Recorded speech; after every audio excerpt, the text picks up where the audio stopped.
सम्मानित साथियों, नमो बुद्धाय, जय भीम। 23 नवंबर 2024 को Buddha Bodhisattva Ambedkar international centre BBAIC, जो कि अखिल भारतीय अनुसूचित जाति जनजाति कर्मचारी कल्याण एसोसिएशन आवाज के तत्वावधान में अंतर्राष्ट्रीय डॉक्टर अंबेडकर महासम्मेलन का आयोजन किया गया। इस अवसर पर मुख्य अतिथि के रूप में अपनी गरिमामय उपस्थिति दे रहे श्रद्धेय केशव मान सिंह साक्य जी सपत्नी इस कार्यक्रम में अपनी गरिमामय उपस्थिति दे रहे थे, जो कि पूर्व मंत्री, नेपाल सरकार, अंतर्राष्ट्रीय संरक्षक। आप नेपाल से अपनी गरिमामय उपस्थिति देते हुए शानदार समाज का मार्गदर्शन किया। क्या संबोधन में उन्होंने कहा, आइए जानते हैं उनके विचारों को। प्रयास नहीं करेंगे और अपने जो इतने साथी बोलने वाले हैं उनसे हम लोग कल रूबरू होंगे या आज थोड़ा टाइम लगेगा तो रूबरू होंगे। Thank you.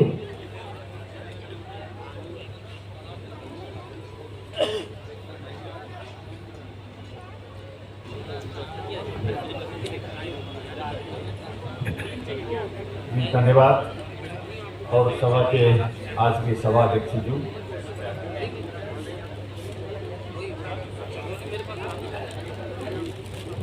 नमो बुद्धाय, जय भीम। आप लोग जैसा कि जान रहे हैं, कैसा एकदम नेपाल बोले, किसान बोले, जय।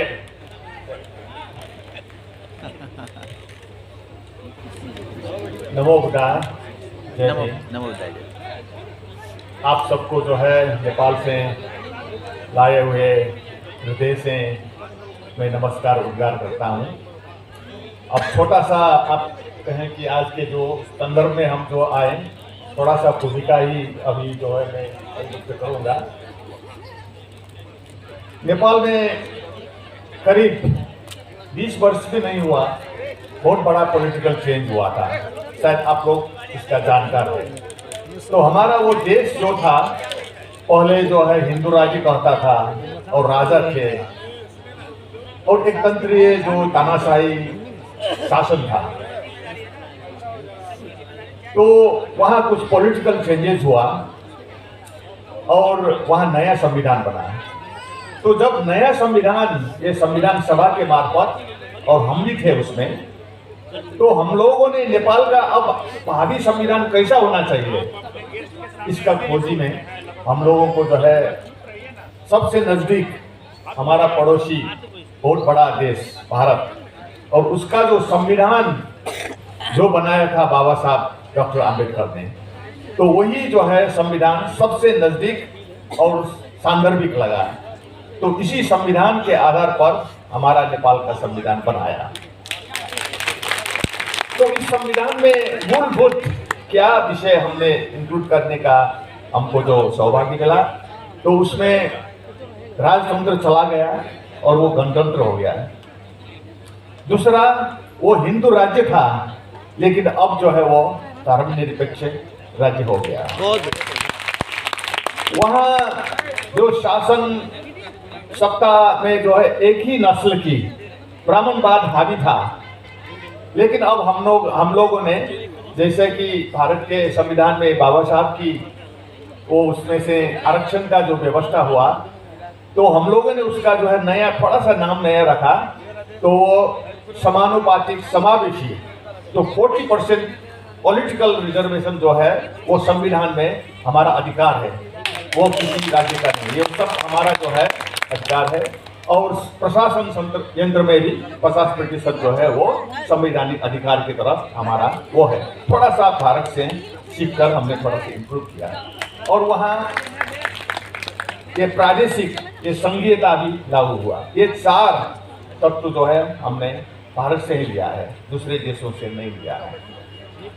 तो अब नया देश बना रहे हैं हम लोग, तो हमारा अब शर्त क्या है कि जब राजा भी नहीं है, अब जो है एक नस्लीय जो प्रभु जो था उसका भी हम जो है चैलेंज कर रहे हैं, और नया ढंग से राज्य चलाना चाहते, तो फिर कैसे चलाना है? संविधान में जो लिख दिया, संविधान में लिखने से जो है वो पूरा नहीं हो जाता।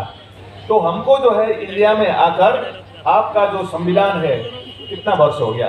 75 वर्ष हो गया ना, 74 वर्ष हो गया। तो हमारा अभी संविधान बना है, तो आप लोगों का ही संविधान से हम नकल करके बनाए, तो आप लोगों ने इस संविधान को कैसे लागू किया, वो जो है सीखना है। इसीलिए जो है ढूंढ कर संयोग से आप लोग संपर्क में हुआ, और ये संपर्क के दौरान कुछ 8-10 वर्षों से हम जो भारत में ये संविधान, आपका संविधान कैसा लागू होता है, उसमें क्या क्या परिवर्तन हुआ, कौन सा चुनौती अभी भी बाकी रहा है, तो ये जो है हमारे लिए बहुत ही इम्पोर्टेंट शिक्षा लेना था, और नेपाल में जो है इसका हमको लागू करना है। तो इसी दौरान पर हमको लगा कि आप लोग बाबा साहब की जो मिशन में 74-75 वर्षों से लगे हुए हैं, तो ये प्रोसेस को सीखना है, देखना है, और हमारे नेपाल में भी भावी में कैसा चुनौती आ सकता है, और वो लागू करने में कैसा जो है हम किस तरह से इसको लागू करना है। यही सोच में बानसेफ के कार्यक्रम में इंडिया में हम बहुत जगह गए। तो 1 वर्ष पहले लास्ट ईयर तो हम गुजरात में बानसेफ के एक अधिवेशन में गए, तो वहाँ जो है मुसाफिर साहब और एक डॉक्टर जय प्रकाश जी ना, वहाँ जो ऐसा उद्घाटन होता, हमारे दाएं बाएं वो लोग बैठ रहे थे।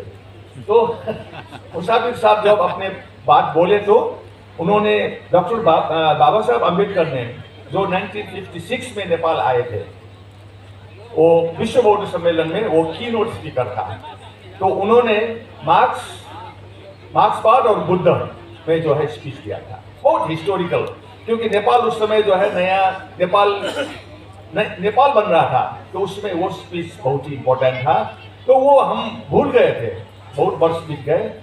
तो मुसाफिर सर ने वहाँ थोड़ा सा इसके बारे में संदर्भ में बात बोला, तो हमको जो है फिर नीड्स खुल गए, अरे ये तो हम भूल गए, लेकिन मुसाफिर सर जो है वो संदर्भ में समझ रहे थे। तो हमने उनके स्पीच के बाद हमने कहा कि आपको नेपाल आना होगा, और हमने भूल गया था शायद आप ये जो बाबा साहब की जो कंट्रीब्यूशन है नेपाल के लिए, नेपाल के जो देश बनाने में उस समय का, तो आपको फिर रिविजिट करना है, फिर समीक्षा करना है, और हमको फिर इसमें क्योंकि अभी सांदर्भिक है वो, नेपाल फिर से हम नया ढंग से चलाना चाहते हैं। तो पॉलिटिकल जो आइडियोलॉजीज है, बुद्ध है, तो अम्बेडकर का जो विचार है, वो जो है मेरे हिसाब से ये साउथ एशिया में उससे ज़्यादा सांदर्भिक कोई और विचार नहीं है।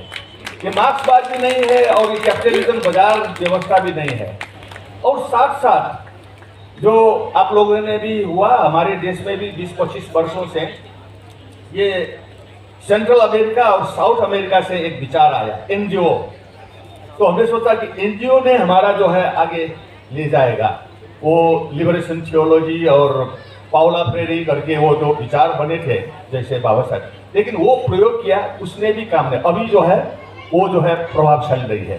तो हमको जो है बाबा साहब अम्बेडकर का विचार ही ये नेपाल, भारत और दूसरे भी जो हमारे पड़ोसी देश है, साउथ एशिया, दक्षिणी एशिया और भारत का जो सब कॉन्टिनेंट है, वो आगे जाने के लिए ये यूरोप पश्चिमा देश में विकसित हुआ जो विचार भी इतना प्रभावकारी नहीं है, मार्क्सवाद भी नहीं चलता, क्योंकि वो बाबा साहब ने 1956 में ही ये बात इंडिया में जो है डिबेट में बताया था।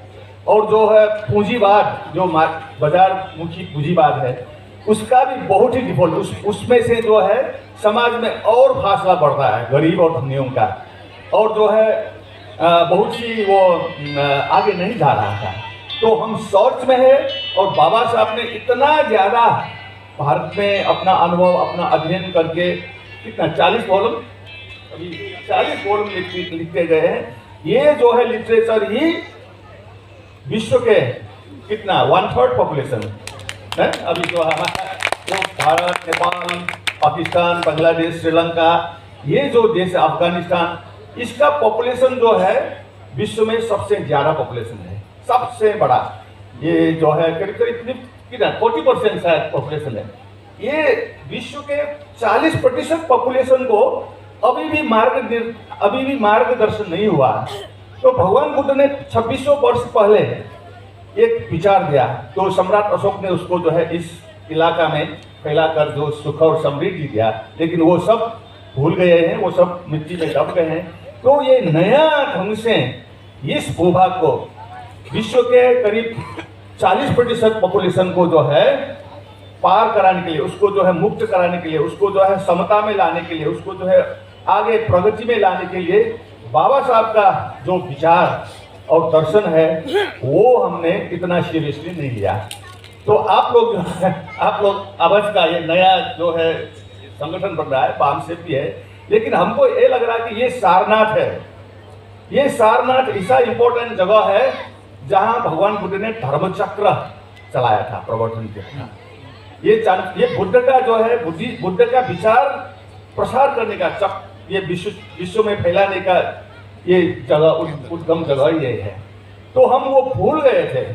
तो फिर अब तो है भगवान बुद्ध का तो 26 वर्ष का विचार है, तो उसका जो है बाबा साहब ने ये अभी 20वीं 21वीं शताब्दी के लिए इस जगह के समस्या और संभावना के लिए उन्होंने वो विचार जो देकर गए हैं उसका फिर पुनर्चक्र प्रवर्तन करना है।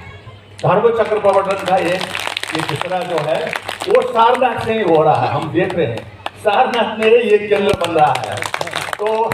तो मैं बहुत ही भाग्यशाली समझता हूँ कि आपके ये जो इंटरनेशनल सेंटर, ये नेशनल ये नहीं, इंटरनेशनल सेंटर जहाँ से जो है 2600 वर्ष पहले, जैसा 2500 वर्ष पहले भगवान बुद्ध ने यहाँ से धर्म चक्र चलाया था, अब आप लोग बाबा साहब अम्बेडकर का जो बुद्धिज्म का जो है नया फॉर्म, नया मॉडर्न फॉर्म एप्लीकेबल अभी की इस शताब्दी के लिए जो आवश्यक है, उसका जो है चक्र अच्छी तरह से नहीं चल चुका था।